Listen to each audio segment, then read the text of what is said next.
Episode number 45, Ironman Gulf Coast 70.3 with Adam Hall. Welcome to the pursuit of the perfect race. I'm Coach Terry Wilson, and with each episode, I bring stories of athletes to you that share their experiences at races in order for you to learn how to have your perfect race. We will hear stories from athletes of all ages, abilities, and races of all distances. So regardless of where you fit in, there's something in there for you. Thanks for spending some time with me today. Now let the pursuit begin.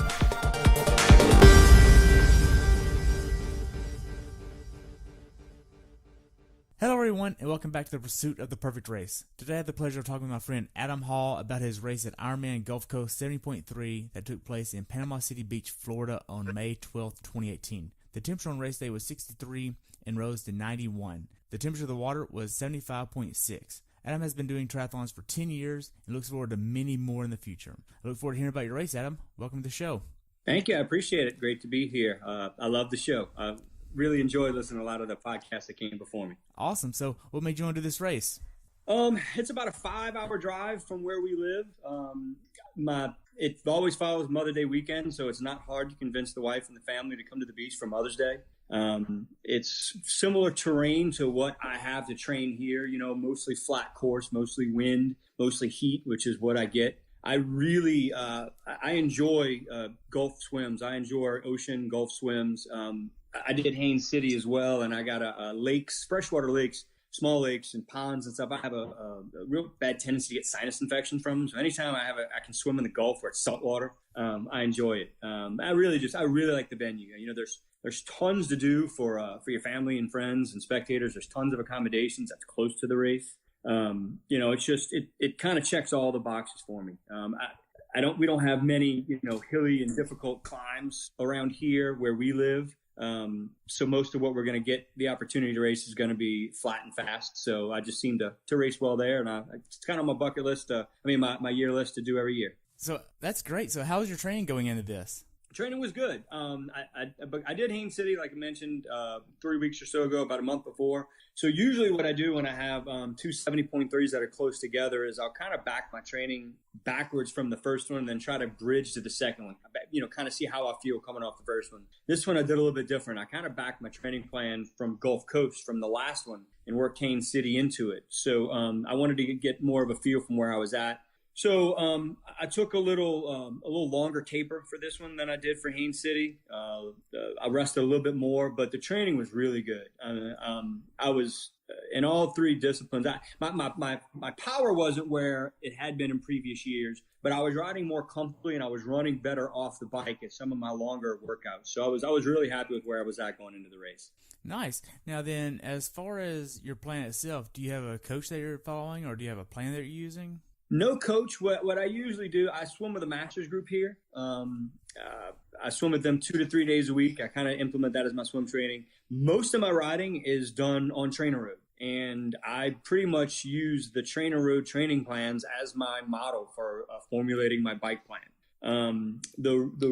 Sometimes what I'll do is I'll kind of veer off from Trainer Road about a month before the race for the weekends, and I start to implement some longer stuff rather than just the hour 45. I'll do what their workout is described and how it's described in Trainer Road, but I may add an extra hour before, maybe 30 minutes before, 30 minutes after, just to get some used to being outside, being in the temps, sweating outside, humidity, those sorts of things. And then for running, this has been my first year. I've started the year healthy in a while. So it's been kind of an experiment for me to go back and look how I wanted to implement my run plan. But I have a lot of friends who are coaches, and I kind of get feedback from them, and I bounce some ideas off of them. But self-coach for the most part, but try to act like a sponge and get as much as I can from coaches that I know and plans that have been out there for a while. Nice. Now then, did you miss any training going into this race? No, I have been, like I mentioned before, this is the healthiest I've been at the start of a season as long as I can remember. Going into Haines City, I had maybe about 8 weeks or so before, I had some sore Achilles that maybe I took about a week off of just from running, and then bounced back and felt fine. Did kind of a reverse taper after Haines City. It felt fine. I felt weak, sluggish for about a week, and then felt fine shortly thereafter. So I didn't really miss any training. Weather was great. It seemed like we hadn't had rain in about 2 months. but no illness, no weather, nothing. I was able to even get in a couple short races before this one just to kind of get some of the speed work in and some of that, that race practice. But no, didn't really miss anything. Okay. So what was your longest swim, bike, and runs going into this race? The longest, the 3 weeks leading up to the race, I did a 3,000. Let's see, 3 weeks out I did the longest set was a 3,000 yard set. 2 weeks out I did a 3,500 yard set, and then the week out I did a 4,000 yard set. And I mixed it up between different intervals of 500 yards or 800 yards or so like that. My longest ride was right about 2.5 hours. It was of the 2.5 hour workout, I did about an hour and a half at my race intensity, but about 2.5 hours. And then my longest run was I did one 15-mile run after Haines City. So I did Haines City. I did a 15-miler before Haines City. Did Haines City. Took a couple weeks and did a 15-miler before Gulf Coast. Nice. Now, did you do any bricks in training? I did. I try to do at least one brick a week. My weekend ride on Saturday, Sunday, whenever that is, I try to hop off and do at least do a brick there. I try to build the time that I'm out there up to about 45 minutes or so. And I try to increase the time that I'm hitting, either sometimes it may be different depending on the weather. Sometimes I'll try to hit what I want my race heart rate to be. Sometimes I'll try to emulate what I want my race pace to be and then see where the heart rate is. But yeah, I would say for about the 3 weeks going into the race, I was doing at least 45 minutes off the bike with different degrees of intensity through there. Nice. Now, what specific workouts did you do that gave you the confidence to go into this race prepared?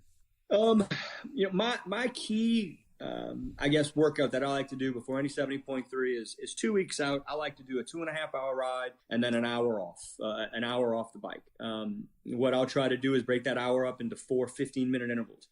15 minutes where I'm just trying to keep the heart rate as low as possible, maybe some run walking, and then I'll spend those next 3 by 15-minute intervals controlling the heart rate. If I know that I can 2 weeks out do 4 distinct efforts over 15 minutes and control the heart rate, building with the last one being at what I want to race at, then I know that I feel like I'm ready to race. If I can be an hour into a run and be able to run under, usually I do that workout. It's usually a full race day practice. So I wake up 3 hours before I start the ride. I eat breakfast 2.5 hours before I train, and I kind of do it later in the day. So I'm running when it's hotter outside. And if I'm able to nail that workout, then I feel pretty confident going in the race day. And I was absolutely able to hit that workout going into Gulf Coast. Nice. Now, as training goes, were there any days where you just mentally didn't want to train? Yeah, a few. It's one of the things that I like about not personally having a coach is I've got some flexibility to move some things around. My wife, for the most part with her job, she's able to get our daughter off the bus and home from school most days, and I normally put her on. So I'm normally a morning person. But there's just some days where I can't train in the morning and I've got to do the afternoons. And I do not like training in the afternoons. I don't like riding in the afternoons. I don't like running in the afternoons. I don't like swimming in the afternoons. But were a couple of days where I've had a little flexibility. And the way that I write my plan, I usually don't try to give myself one day off with nothing to do. But I can usually double up. And I can usually have the ability to do a master swim class at lunch. So it does give me some flexibility to move some things around. I do most of my training solo. And when you're solo and you don't have somebody there accountable, sometimes it's hard for me to get going. But usually once I get going, I start feeling better and I'm able to finish the workout. Nice. Now then, as far as nutrition goes, what type of race day nutrition were you using? So race day, I used, on the bike, I used F2C nutrition. I used their glycodurance. I also used their electrodurance, which is their electrolytes. And I basically had 2 bottles on my frame. I used one that was more concentrated than the other. As a smaller person, I've kind of played around with trying to see how few calories I can get through a race and feel good and run off of without feel like I'm taking in too much and feel like I'm cramming it down.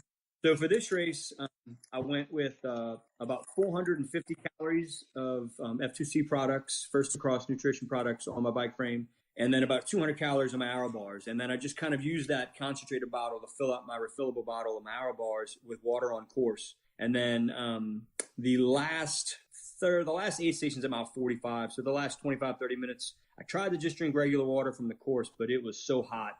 It just didn't work. I mean, it was sitting in the sun and it was bathtub hot, but pretty much just stuck to that. Once I hit the run, I chugged a coconut water walking out of T2.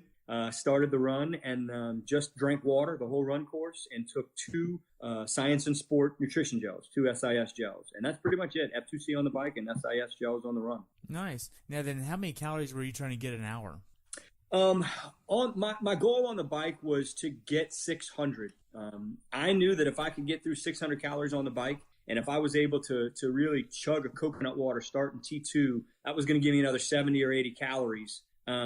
So I was willing to take a little less calories on the bike, knowing that I was going to start the run with a jump right there. So over that 2.5 hours, which was my goal for the bike, I was looking for about 700 calories. Okay. On the run, I was hoping to get through the run with no more than about 90 to 100 calories an hour. And that's about what I got through. I didn't need anything else after that. Okay, so you're looking at about 280 calories an hour? Yeah, that sounds about right. Okay. So how big of an issue for you is balancing life, work, and training? This is hard enough to do without support of family and friends. And I'm not going to say it's hard. It's a challenge, and it's part of it. But my wife and my friends and my family, my mother-in-law, my mother, they play such a huge part. My mom's retired. My wife's parents are retired. So, we're blessed to have them be willing to help with our daughter. We have one daughter. She's 8, and she is very active. She's in swim team herself. She plays softball. She takes dancing.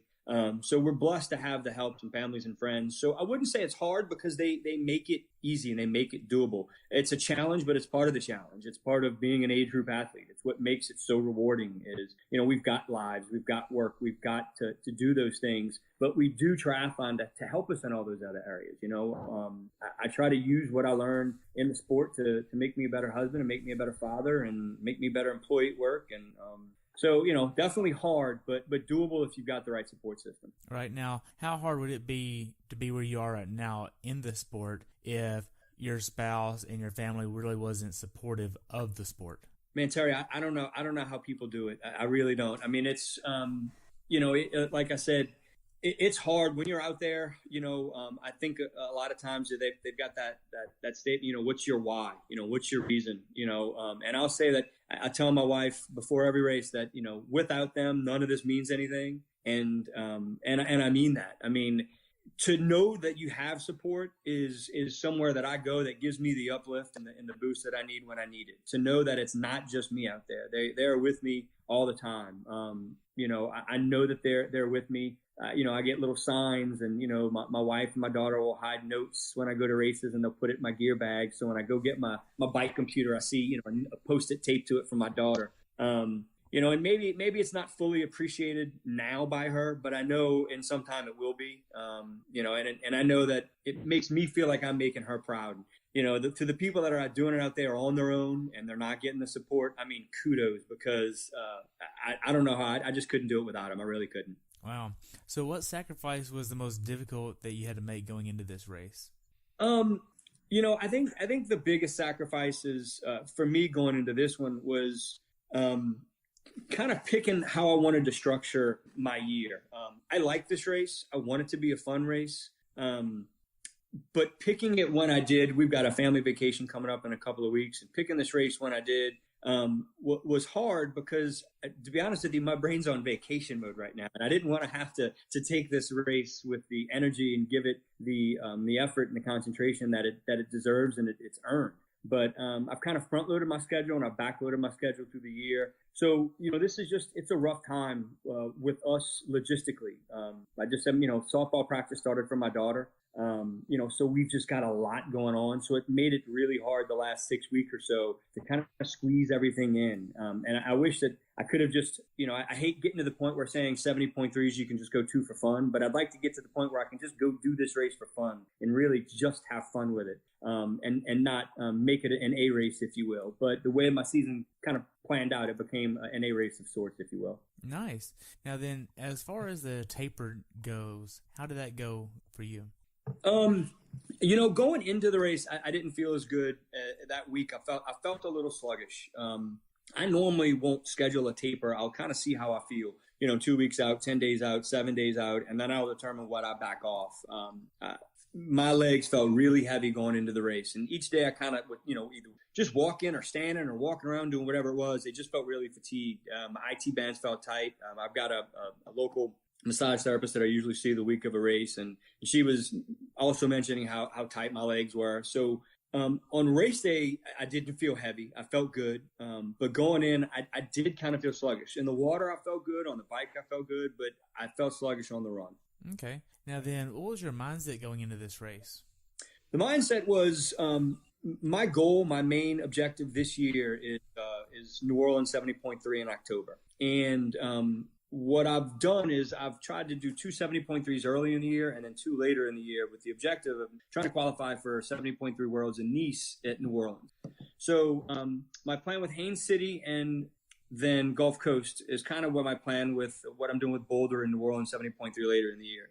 I had a good race at Haines City, but I wanted to work on some things and put them into implementation for Gulf Coast and hope that they work. And then kind of reboot my training, rebuild through the summer, and then kind of look towards to do the same thing for Boulder, implement some new things for Boulder. And then ultimately taking what I've learned from the three different races and having two separate build periods, all kind of come together in New Orleans. That was the plan. So it was to I had some nutrition issues in Haines City. So basically it was to work on some of that. I had some hydration issues. I sat into the medical tent for a little while after Haines City. While my time was good and I was happy with that, I think it was the best I could have done on that day. If that race would have been 70.5 miles, I don't think I would have made it. I think I was perfect for 70.3. So the objective was better execution, getting my race morning plan down a little better as far as what the schedule is. And I was really happy with how things turned out. Good. Now then, when did you actually start traveling to the race site? So this year we drove up on Thursday afternoon. Like I said, it's a little short of a 5-hour drive. So we drove up Thursday. We made it there Thursday night. We kind of missed athlete check-in Thursday night, but it wasn't that big of a deal. We were able to get the car unloaded, get settled, get everything done, get a good night of sleep, and then wake up on Friday morning and, be able to catch an open water swim, a light little run, pack and pick up. So we were there on Thursday night for the race on Saturday. Okay. Now, what was the final workout for you going into this race? The very last thing I did was just one thing I do when I do a practice swim is I'll always get in the water and I'll swim out towards where swim exit's going to be. I don't like trying to sight off of where the inflatable is. I try to look for something off in the distance, whether it's a flagpole or a building, or in this case, it was two high-rise condominiums. So I'll get out there. I actually used a borrowed a friend's wetsuit. I'm in the process of purchasing a new wetsuit. So I borrowed a friend's wetsuit and wanted to see if this is the one that I want. Got confirmation on that. And then hopped off of that, and I wanted to give the legs one last 15, 20 minutes and just see if they felt any lighter. So that was the last workout, the little quick open water swim on Friday, and then a little 15, 20-minute run off that. Okay. So now then you get checked in. How was the check-in process for you at Gulf Coast? Very seamless. Gulf Coast, this race has been with Ironman now. I believe this is the second year, but before that it was a non-Ironman race. But I believe they've been using a lot of the same batch of volunteers for a long time, and they've got it down. I mean, the location's new, but the people have been there for a while. I was in and out in no time at all. No issues. AWA, All World Athlete Program, is something that Ironman has. If you accumulated points from the year before, and you're considered what they consider All World Athletes, there's a separate line to get your packet. So I think I had my packet. I was in and out of there in probably less than 15 minutes. Okay. Now then, how far away from the venue did you actually stay? I couldn't. Vertically, I stayed 11 floors up.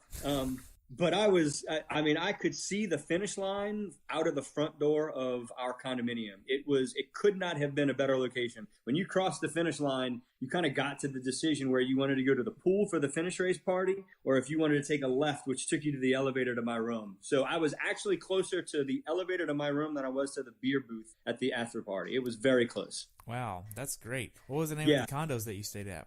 The whole race is at the Edgewater Resort. The transition and the swim is obviously on the Gulf side of, I guess, kind of the beachfront road.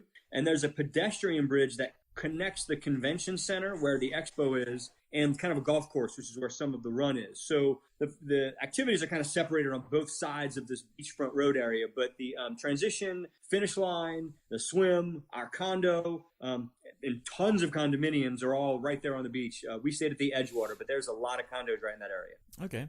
You make it sound like this is a split transition race.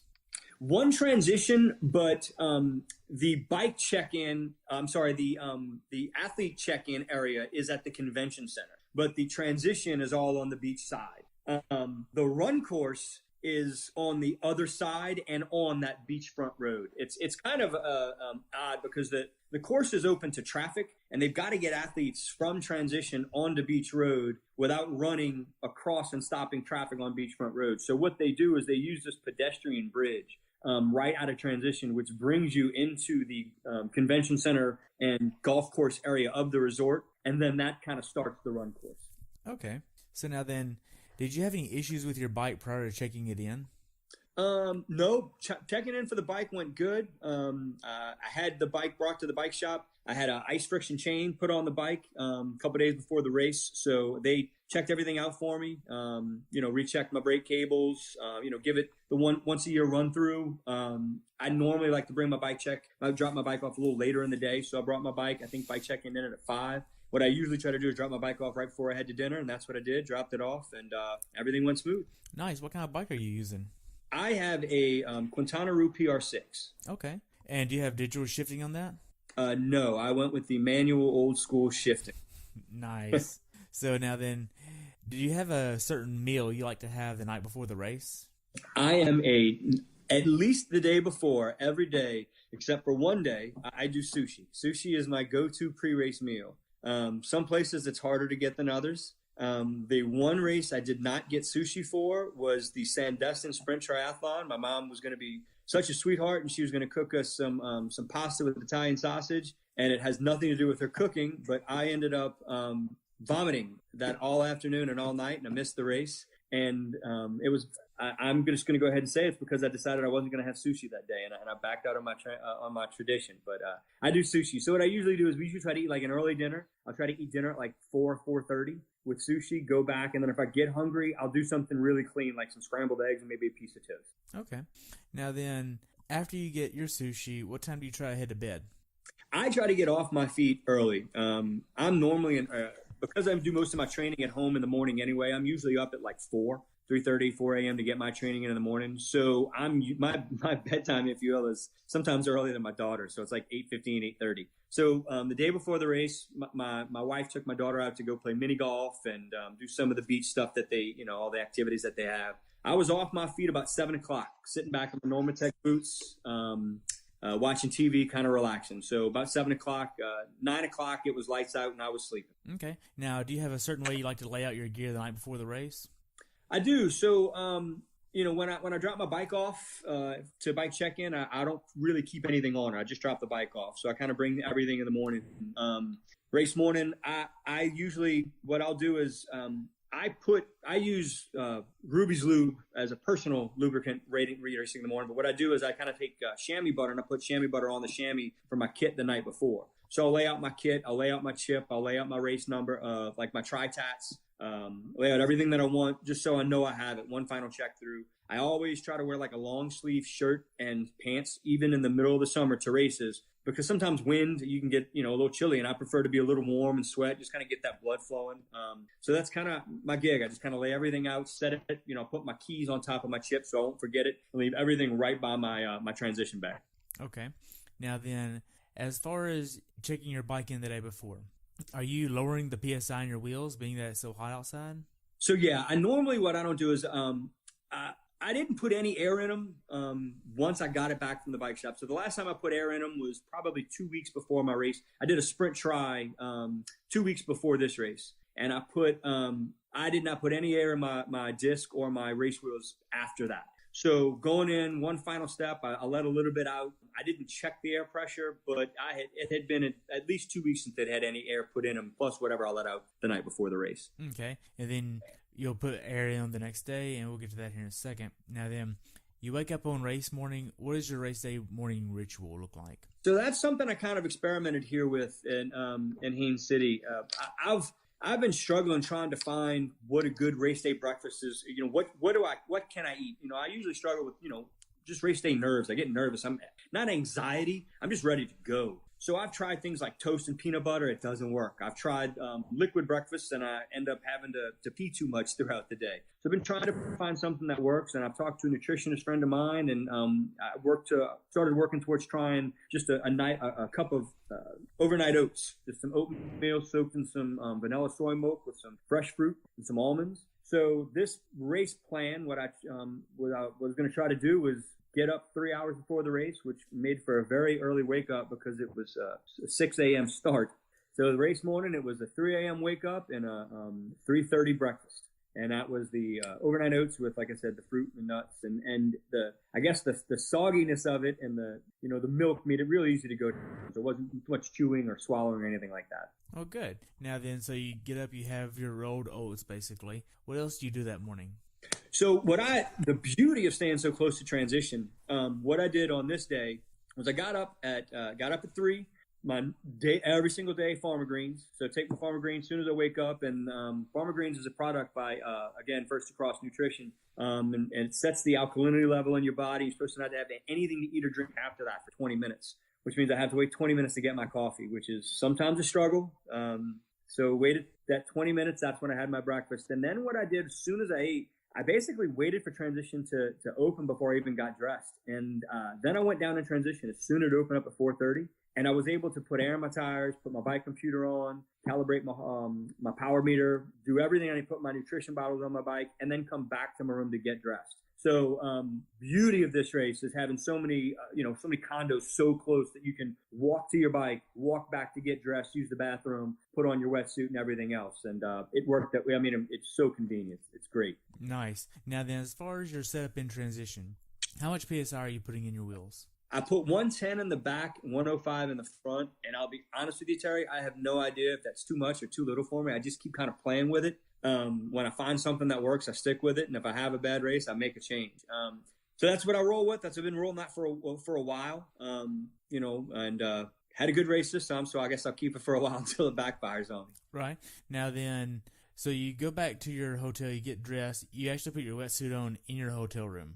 I did. I put my wetsuit on in the room. I didn't zip it up, but I was able to put everything on in the room. That way I'm not down. I don't have sand on me. I'm in the air conditioning, so I'm not sweating when I'm putting it on. I've had some time. I've got to have you, go check, see if I need to use the bathroom one more time. All those last little things. Put the wetsuit on in the room, and then race started for 6. I think we walked down about 5:35.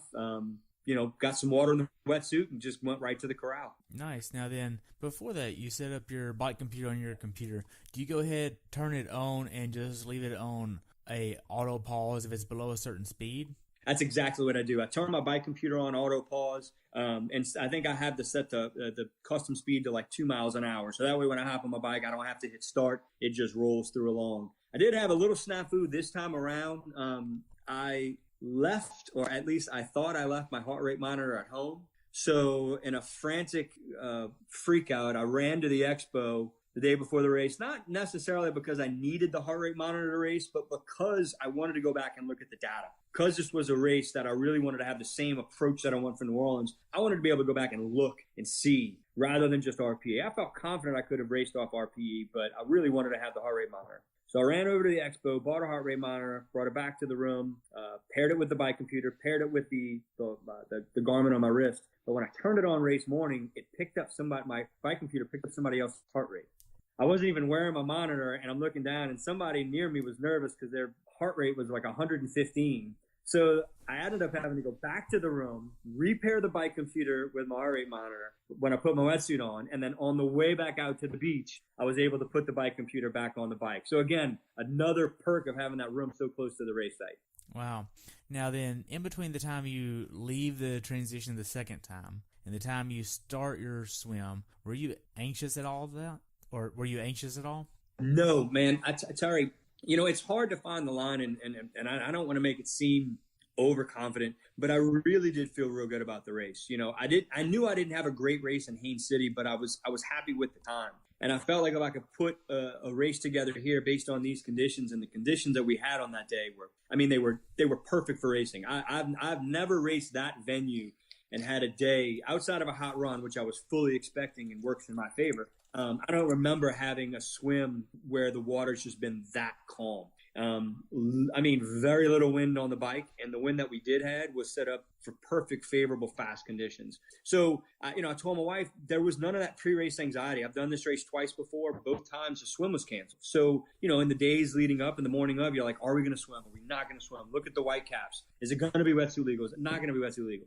I knew the answers to those questions going in days before. It was going to be wetsuit legal. It was going to be a calm water swim. It was going to be nice. It wasn't going to be super windy. We didn't have rain to worry about. There was, no rain in the forecast. So it was pretty much, can you get to the run and can you put yourself in good position to race? If you could do that and nail your nutrition, you're going to have a good day. And so no real anxious, just ready to get it going.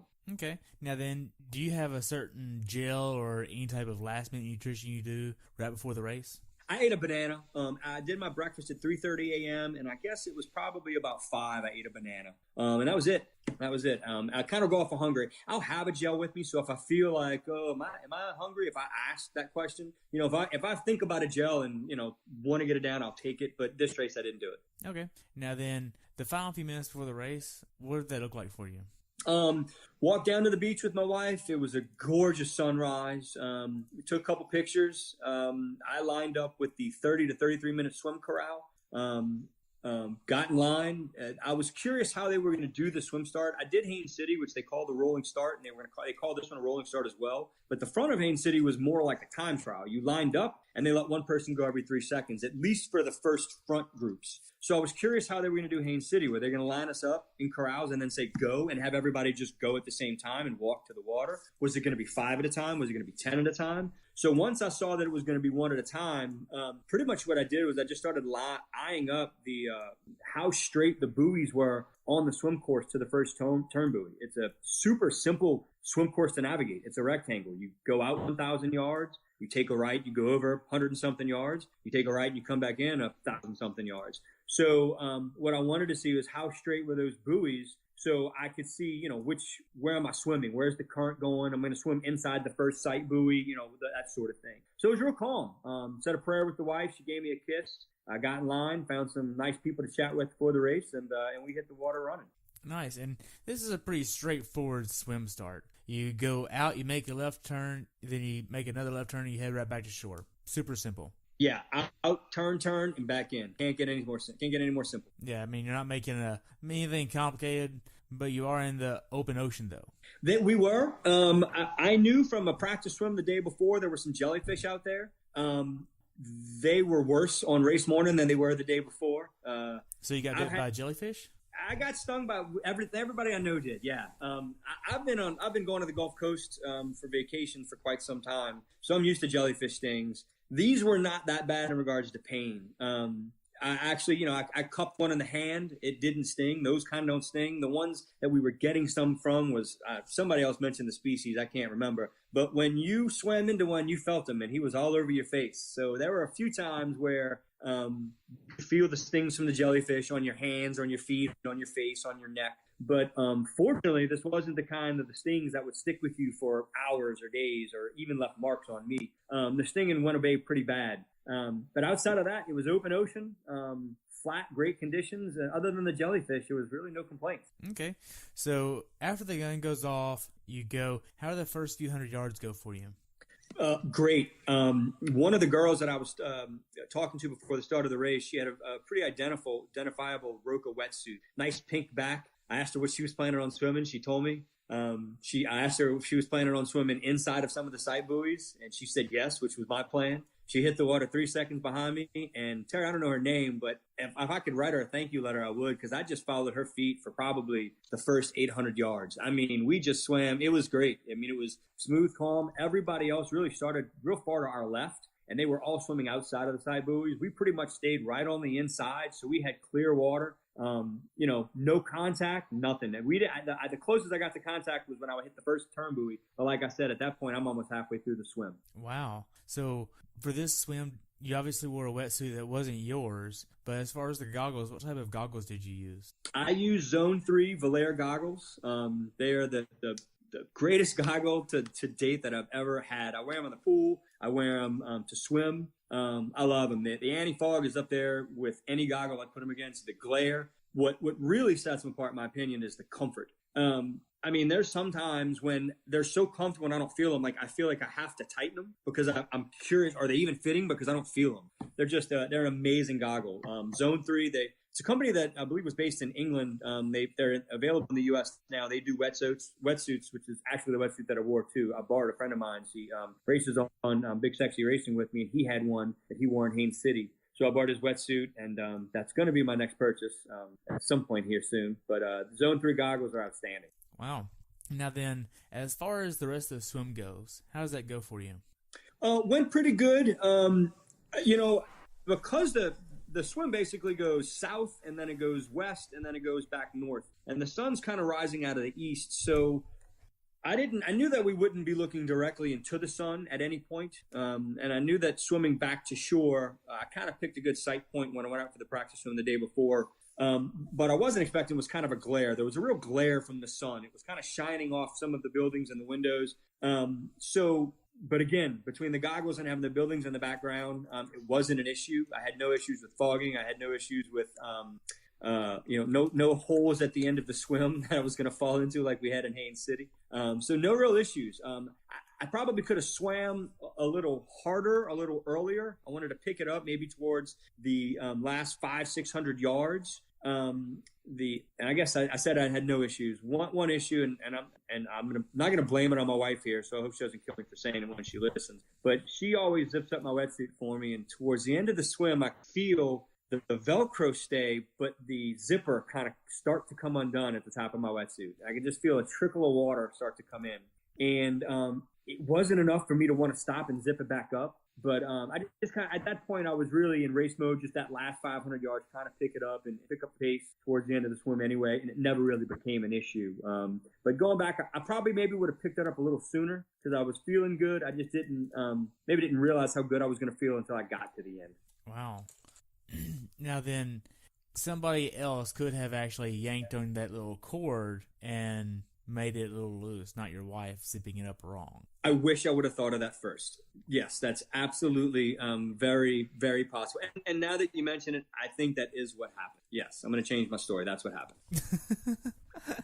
Now then, you get done with the swim. From the swim out to the time you got on your bike, what was that? Swim out here, it's a run up the beach. It's pretty straightforward. Run up the beach. You kind of have the opportunity to run underneath some showers. I did not see if they had wetsuit peelers, but I didn't use them. Ran up the beach with no issues. You do have to run on some sand, so that's kind of, running through sand is never fun, especially when you're going from horizontal to vertical and all the blood's rushing out of your head. Ran through the showers, hit T1. I had a pretty good swim, and I started up close to the front, so it wasn't really crowded. Was able to get the wetsuit off, no issues, no problems. Hopped on the bike. I try to do very minimal in transition. I don't have any hair. I say I have a shaved head. Some people call it a bald head, but I don't have any hair. So because of that, I wear like a halo headband to kind of keep some of the sun out of my sweat out of my eyes. So pretty much all I do is I leave my shoes on my bike. I get to my bike, put on my halo, I put on my helmet, grab my bike, and I go. And it went pretty smooth. Wasn't a blazing fast transition, but it's about what I usually have of something that distance. No issues getting the wetsuit off. Everything went fine. Okay. Now, are you wearing socks? No socks on the bike. Okay. No. Socks on the run? Socks on the run, yes. I put them on in T2. Okay, cool. Now then, what was your strategy for the bike? Mentally, I didn't.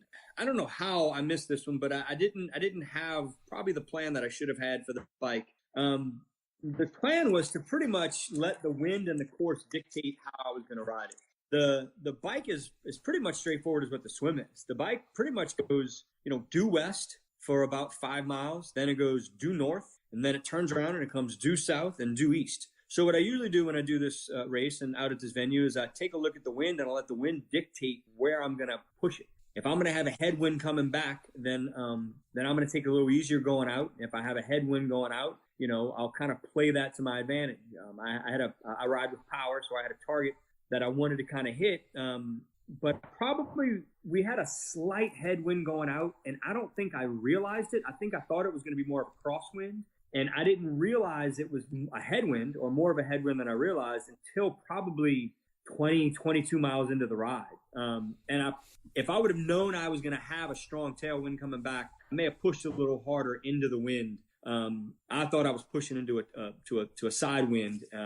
But outside of that, it was straightforward. The plan was to, ride it, hit a certain target watts, at least average overall, try to bring the heart rate down towards the end of the bike, and then hop off and try to have a good run. And it did not go as planned. The time was there. I was very happy with the time, just not the execution. Okay. So for your cadence and power, what were you trying to hit? So I wanted to average I'll look at more of a normalized power. I wanted to average about 170 watts normalized power. Cadence, I don't really try to average anything. I kind of know what I feel I can ride and what I'm comfortable at. Usually anything under 85 for a 70.3, 84, 85, I can feel is just too low for me. Anything over about 92 is usually a little too high for me. So that was the plan going in. The plan was to try to ride maybe about 175 watts into the wind and then about 170 watts with the wind. I'm sorry, about 165 with the wind and try to get to about that 170 average. Okay. Now then, did you use an aero helmet for this race? I did. I used a Rudy Project aero helmet. It is their oh gosh, I forgot what they call it now. It's not the Wingspan, it's the model after the Wingspan. But I used the Rudy Project aero helmet with the sun visor that has the flip up lid. On the longer races, I like the flip up visor. I like the flip up visor because I can kind of flip it up and wipe my face if I've got something dripping down, wipe my eyes, even get some water squirt on my face and wipe my face. Okay. Now then, how was the quality of the road for this course? These roads are great. I've never done 70.3 that has better roads than these. Asphalt the whole way. Unbelievably smooth. You have one bridge you have to go over that's cement. You got some small expansion joints. But, anything that's in the road that can be marked, they're marked. I would say the worst section of the course, and if you've ever been to any Gulf Coast beach, you've got that beachfront road. So you've got like a 2-lane highway with bike lanes on the side, and they've got some culverts, some drainage tops, and that's marked. But even that, it's not that bad. If you rolled over, straight over them, I didn't see one launch bottle the whole course. Wow. Now then, As far as the bike goes, is there anything you'd tell someone to be aware of that hasn't done this bike course before? Be ready to stay in your aero bars. It's flat.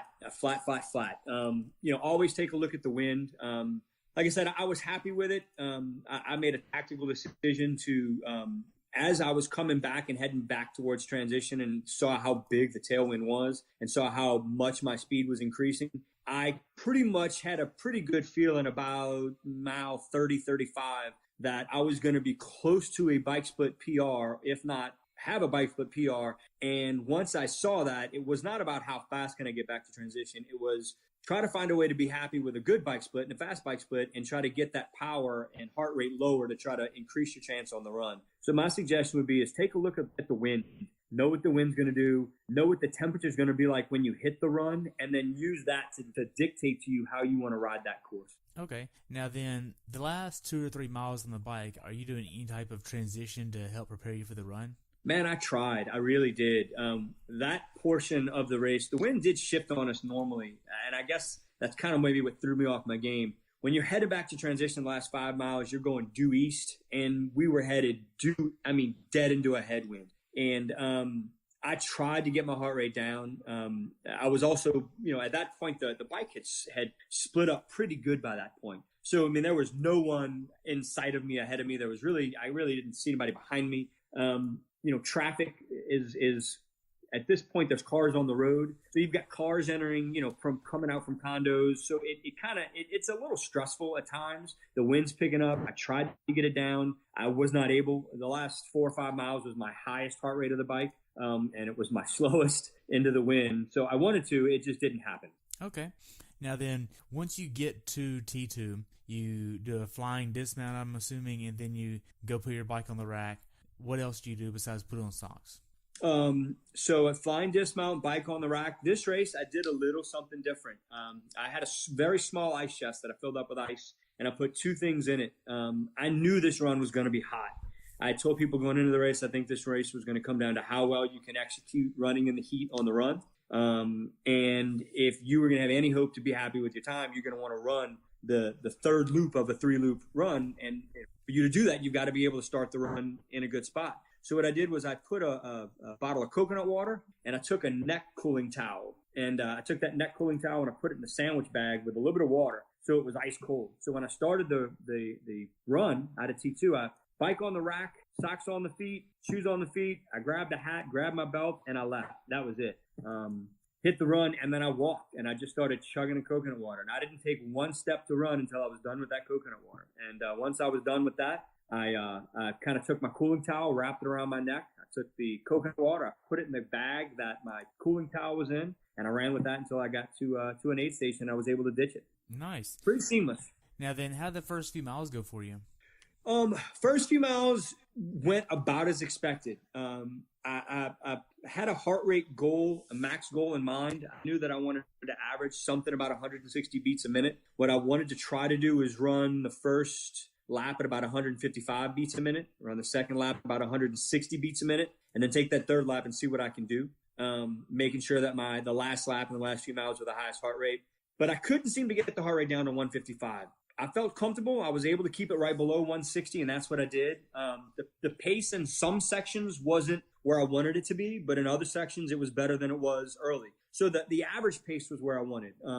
It was hot, and there's no doubt about it. It was everything I thought the race was going to be, but went good. No new issues, no real issues. The plan was to wait to about 45 minutes to take my first gel. And it went fine. I was able to get water. The aid stations were stocked with Red Bull, with Coke, with water, tons of ice. Every aid station I was taking ice, dumping down my kit to keep me cool. And then when the course presents some opportunities where it did have, I guess, a faster section, if you will, slightly maybe downhill, a little bit of shade in some areas, not much. I was able to take advantage of it and pick up the pace there. Okay. Was there any shade on the course? Very little. I mean, very little. There was one little section you kind of ran through a water park, which is no fun when you're running and doing 70.3 and you see kids on the lazy river and going down a water slide. But I mean, a tiny shade through there. You run through the resort area and a tiny shade through there. But I would say, if there's 13.1 miles of this run, 12.9 of it is in the dead sun on black asphalt, and you're cooking. Wow. So did you wear sunscreen for this? I put a little sunscreen on in the morning. I have a sleeve kit by Ownway Apparel. They make the apparel for the big sexy racing. So I've got a short sleeve kit to keep the sun off of my shoulders and my arms. But what I did with that cooling towel was I kind of folded it up so it kind of protected the sun from my neck and then the clavicle area, when you unzip the kit, kind of where you're above your sternum, it kind of exposes that area of the top of your chest, but that cooling towel was able to keep that covered for me. Okay. Now then, how did the middle section of the run go for you? Probably say miles 3 through 9. It went good. I was able through each lap, I was able to kind of pick up the pace. And much like the training run that I did 2 weeks before the race, I was able to control the heart rate, which was more important to me, and make the intermittent jumps in heart rate. And it was correlating to a faster pace. The first few miles, what I really try to do is ignore pace, start with a heart rate, hold the heart rate, and hopefully the pace starts to drop when the heart rate stays the same as you settle into the run. Once I'm able to get that, maintain that, lock into that, then I'll try to take up the heart rate.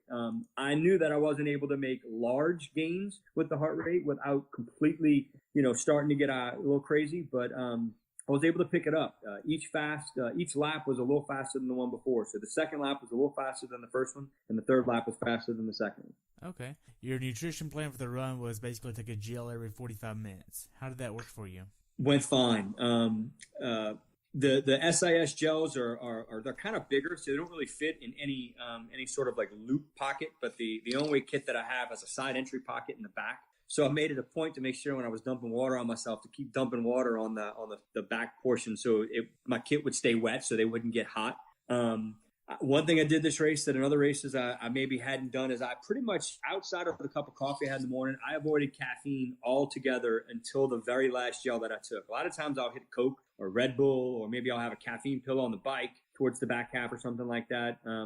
The second gel I took, which I guess was about an hour or so into the run, about 4 hours into the race, I took one with a low caffeine, and I don't know if it was just the end of the race excitement, but I felt like I did get a little pickup towards the end, and gels went down fine, no issues. Nice.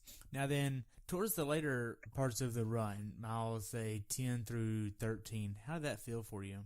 It felt good. I was able to recognize that, my legs felt good. I knew that I wasn't running the pace that I wanted. The heart rate was elevated because of the heat. So I knew that I had the strength in me to push a little harder. I just had to pick when I wanted to really go for it. I told my wife we're taking a vacation here in, about a week and a half. And she said, what do you think about when the race gets hard? And I said, usually what I think about is what we have fun coming up, whether it's a post-race party or a vacation or something like that. And I tell you, it was about 3 miles to go in the race. I see the spectator, and he had a water gun. And every time I ran by him, I saw him, he had a water gun. It was ice cold water, man. This guy was great. And every time I just look at him and I hold out my arms and he'd smile and he just soaked me. And it was the last lap. And I guess he recognized me. He saw him and he says, go ahead, man, you got this. This is what you trained for. And I don't know what it was, man. I heard that and I was like, he's right. Like, this is the moment. Like, this is it. Go. And that was about mile 10. And that's when I decided to kind of pick things up that last 5K. And really did. I had pick things up there and had a good last 3 miles. The legs felt fine. I knew that I could get there. I knew the nutrition at that point. I knew I wasn't going to need any more gels. I wasn't going to need any cola. I wasn't going to need anything else. It was just take advantage of the aid stations, keep dumping ice, and just keep pushing. That's what I was able to do. Nice. Now, mentally, how hard was this race for you? For me, it wasn't that bad. I was able to, it was pretty much what I expected because I've done this race and I've raced this venue so many times. Living in the South, being familiar with the climate, being familiar with the course, people told me how hilly Haines City was. I didn't believe them. It surprised me, but people from Haines City were prepared for it. I could tell people how hot this run was going to be, but unless you know it and you've done it, I don't think you can prepare for it. So I think I had an advantage. I think preparing for any race is a challenge. Putting your race plan into effect to take advantage of what the course is going to give you is the hard part, because this course is fast. I'll never say that it's easy, but it's a fast course. But you've got to be in position to take advantage when the course is going to give you those opportunities. I missed on some those opportunities this time around. I was able to hit on some of those opportunities, but overall, I've lucked out knowing being so familiar with the venue. Okay, now then, the last 800 yards before the finish, how was that? The last it was kind of nerve wracking. So what I usually do is once I get to the last say 800 yards or so, last half mile, inside that last mile, I try to switch my watch to what the total time is. At that point, I don't care what my pace is. I don't care what my heart rate is. I know that I'm going to get to the finish line. I want to see what am I shooting for. And I could see I was once I got inside the last mile, I was about within 8 minutes of 5 hours. So I know I needed to have a good last half mile to finish under 5, and that was one of the goals on the day. So when you finish this race, you kind of have to go back over that pedestrian bridge that you came over when you started. So it's a bridge that goes over the main road. And I remember that when you came off the pedestrian bridge, you weren't at the finish line. You kind of had to loop around a building and run underneath kind of like a breezeway, and then you hit the finish line. But I couldn't remember how far it was. So I picked it up. I knew where my wife was going to be at the finish line. I can hear her and some friends of ours yelling as soon as they see me cresting the top of this bridge. I look at my watch and it says 4 hours and 58 minutes. So I'm like, crap, I've got 2 minutes and I don't know how far I have to go. Luckily, it was a lot shorter than I thought it was. And it only took me like 58 seconds to get there. So I was able to get into that 5 hours. But it was more stressful worried about the finishing time than how I felt or anything else. It felt real good. The only other issue I had was I thought I'd try to be funny and dab at the finish line because my daughter thinks dabbing is the most hysterical thing ever. And when I saw the finisher feed, I looked like a complete idiot. And I did it like 10 yards short of the finish line. So I wasn't even at the finish line when I did it, and then I had to run again. But other than that, I was just happy to get it over with and happy to get into 5 hours. Nice. So after you crossed the finish line, what'd you do next? So pretty much what I did was I crossed the finish line. I took a right-hand turn. I walked to the pool, and I jumped in the pool, shoes and all. I just went and cooled off. It was a hot day. Sat in there for a couple minutes, waited on the wife, and then I headed to the post-race massage area. I heard Matt Hansen mention it in his interview, and I'm not putting myself in the same category as when Matt Hansen finishes But one of the advantages to finishing relatively early is there wasn't much line at the massage booth, and the ladies in there were great. There was an open table, so I didn't have to wait. There were two ladies, so they each kind of massaged one of my legs at the same time. So a little time in the pool to cool off, a little time in the massage tent, and then back up to the room to change, put on the bathing suit, and come on down to the post-race party. Nice. So now then, looking back on it, what was the funniest thing you saw on race day during the race? I tell people all the time that you're gonna see things, and you're gonna just about every race that I do, I see it. And I've seen someone leave transition with their bike helmet. I haven't seen someone 2 miles into the run course with their bike helmet on. And he was an athlete who was I was maybe not quite 2 miles. I saw him later in the day, and I asked him what he did with it. He said he ditched it at an aid station, but he had his bike helmet on till he got to the first aid station, was able to ditch it. And usually when you see it, it's somebody who realizes it, 50 yards, and they run back in transition and throw it away. But he made it quite a while with that helmet on. Wow, that's crazy. So now then, after your recovery was over, after you got your massage and everything, your post-race party, looking back on it all, how well prepared do you think you were for everything that day?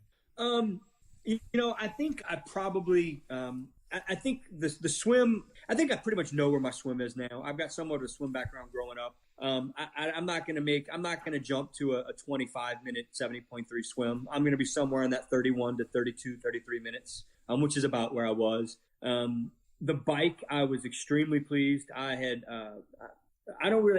not done a power test that recently, so I'm not sure what my FTP is right now. I kind of went more on feel with where my last longer training rides were going in. So I was able to set a bike PR on less watts than I rode this course, the two previous times that I've done it. I was extremely happy with. On the run, I don't know if it was I think I had enough volume. I think I did, some long runs at some lower paces to stay healthy. I think I've implemented a lot of speed work through the plan, but I think one place I lacked was maybe some longer tempo runs. And I think that maybe having some confidence to push an elevated threshold heart rate for instead of the last 3 miles, realizing that that's what I trained for, maybe the last 5 or 6 miles, maybe that's the difference in what I need for New Orleans. And, I need to maybe keep the volume the same, but, try to get in some more tempo stuff, some longer efforts, maybe just instead of, some 2 mile repeats and stuff like that. That way I can start my push a little earlier in the run to, save a couple minutes, which may be valuable later on down the road. Gotcha. Now then, if you could change one thing about your race, if you could do it all over again, what would you change? I would probably ride the front half of the course a little harder. I backed off the back half significantly. I don't think I would want to ride that any harder, simply because I enjoyed, letting that heart rate come down until the last couple of miles. But I probably would have rode out a little bit harder. I was feeling good. If I would have known I could have backed off the power as much as I was able to back off, I probably would have rode a little harder going out and saved a little time there. That's probably be the one thing I could have done differently. Okay. So what went wrong for you this race? I felt better than I did in Haines City. Although the swim and the run were almost identical. But I felt better. I think maybe the only thing, I think I put limitations on myself. Maybe I just didn't have the confidence to push in certain places. Maybe I was fearing the run a little too much, and I told everybody this race is going to come down to who runs the last 5-6 miles. Can you run the last 5-6 miles? The race doesn't begin until the second lap. So I kind of had a very conservative approach. I won't say that it didn't work. I was fortunate enough to get a slot to South Africa for the Half Ironman World Championships later this year. So I guess the ultimate goal was achieved. I learned a lot. The plan worked. But I think I did leave some time out there.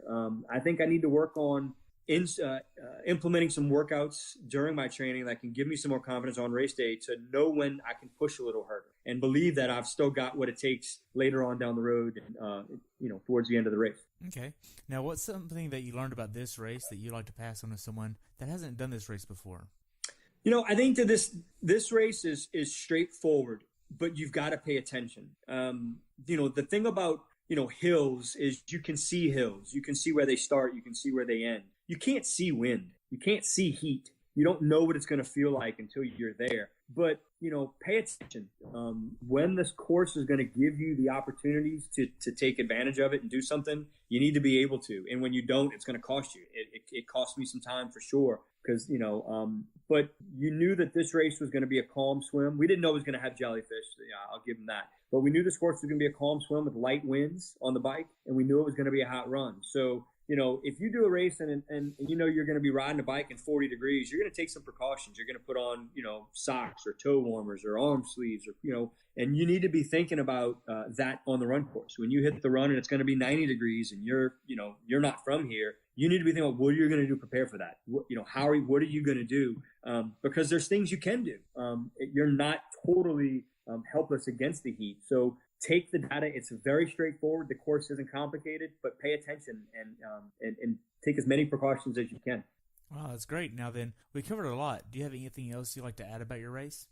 No, I love this venue. I'm not from Florida, but I do love the Gulf Coast. The venue is out. There's golf. I'd mentioned. There's goat carts and just ton for the family to do. Tons of accommodations at the venue. It is super spectator friendly. It's a great race if you want to come with a group of friends, if you want to come with your family, if you've got, parents that can't handle a lot of walking, this is a great race for them. Go on down, give it a shot, come have a good time, enjoy the South. Nice. Now, how can athletes follow you? Well, I'm on, you can find me on Facebook, first name Adam, last name Hall. You can find me on Twitter at Adam_Hall4, the number 4. And then Instagram's the same, Adam_Hall4. You're likely going to see most talk about triathlons, some of my family and vacation stuff, and basically promoting a lot of the outstanding sponsors of the products of Big Sexy Racing that I use and believe in. There are a lot of products that I do use very frequently and do believe in, and I will do my best to spread those messages to the people that I know. Nice. Now then, what's next for you? What's next for me? I have a vacation time, some downtime. I've got a vacation coming up here next week. I'm going to go down the Caribbean for a week and then come back and put the plan together for Boulder 70.3 in August. I've got a Boulder 70.3 in August, and then I've got the 70.3 World Championships in South Africa in September, and then New Orleans 70.3 in October, which will give me 5 for the year. And the goal and the final plan for the year is hopefully I can get the chip and go to Nice, France next year for the 70.3 World Championships as well. Nice. Now then, what could Ironman have done better during this race to make your experience at the race better as an athlete? One thing I'll mention, I didn't mention when I talked about the bike course. I want to, when you asked this question, I remember some of the answers from previous races from other earlier podcasts. The one thing that I think Ironman itself can do better is, I think they're doing great at selling an experience. They sell an experience. They make it possible for everyone to achieve goals. I think that the structure of how they do, the pricing systems and how the prices go up may make it hard for some athletes out there to figure out if they want to do it or not. And a lot of times athletes want to do it, but they don't want to commit the money to register for a race. And then they know that the cancellation policy isn't favorable to them, or the transfer policy may not be favorable for them. This race coming off the year where the swim was canceled doesn't give people a lot of maybe confidence that, what happens if the swim's canceled? Does it count as a 70.3? So the one thing that I think the Ironman can do differently is improve a little bit on just their transfer policy. Work on a way that maybe people can roll it over to the next year. That's not just specific to this race, but all the races that they do. In regards to something I want to give them kudos on, specifically to the race director, Ben, I believe it's Rouse is how you pronounce his last name. Coming off of Texas, there was a lot of talk on social media about how the drafting, and every if you don't know about it, listen to some of Terry's previous podcast. I have never seen a race officiated and raced so clean at all. Any WTC event I've ever done. I want to give kudos to every athlete that raced the course and the marshals. I saw 3 different marshals before I hit mile 20. I've done races before and had C3 all day. I did see some people that were drafting, But I mean, because it was a complete out and back and it wasn't a loop, you got to see everybody on the course from the first biker to the last. And I mean, I talked to multiple people. I even talked to one of the officials after the race, just to give them kudos. They knocked it out of the park with this one as in regards to how they officiated this bike course. It was outstanding. It was refreshing. I was very happy to see it. And I know that, they get a lot of talk, especially Florida. Ironman Florida is considered a draft fest. Gulf Coast is a draft fest. It's flat. I have so many athletes on the swim at the same time. But, it was up to the athletes, and they did a great job, and the marshals did an outstanding job taking care of the people who did try to take the rules into their own hands. Oh, good. Now then, I only really have one more question for you, and that's, what's your definition of a perfect race? I have struggled with this one for a while because I go between there's no such thing as a perfect race and they're all perfect races. I'm going to give kind of a stock answer here because, I think the perfect race is one that you go into with a plan that's specific, that you know what you want to do, that you know what you want to execute, you know how you want the race to go, but you also have the ability to drop that plan at the drop of a hat and do something else and still find success. When something doesn't go your way, what do you do? And are you still able to find success? Whether or not you find it or not, when you cross the finish line, after the hangover wears off, do you sit back and you look at it and you find ways that you want to improve and you want to do it again? So long as you walk away from a race or really anything and you're yearning for improvement, I think that's a perfect race. I think that's just being perfect. The pursuit of perfection is perfect in itself. You just want to improve. You just want to constantly get better. And I think that's about as close as you can get. So every race is perfect, Harry, every race. Nice. Well, thank you so much for sharing everything. I've really enjoyed hearing about everything that you've described with Ironman Gulf Coast 70.3. I look forward to following you in the future. Congrats on getting your World Championship 70.3 slot. Look forward to tracking you down there. Thank you. It's going to be fun. Started looking at airfare this week. Wowzers, it's expensive, but it's going to be fun. It's going to be a good time. There's a few athletes, one of my very dear friends and really good friends, he qualified last year at Austin. And there's actually a couple of local athletes here that are going. We've already started, making some chatter about making some plans. And then Rick Westlock, one of our teammates in Big Sexy Racing, he's going. So I've reached out to him to hit him up and see what his plans are, so we can catch up with him. It's going to be a real good time. Nice. Well, congrats again, and I look forward to following you, okay? Thanks, Terry. Oh, you're welcome. Have a good day, okay? All right. Bye. Thanks for tuning in today. I hope you were able to learn something from today's episode. If you enjoyed the show, please take a minute to leave a review on iTunes or share it with a friend. Be sure to subscribe so you never miss an episode. If you'd like to see pictures from this athlete's race, learn more about who I am, what I'm doing, or be on the show yourself to share your story, check out my website at CoachTerryWilson.com. Until next time, continue the pursuit.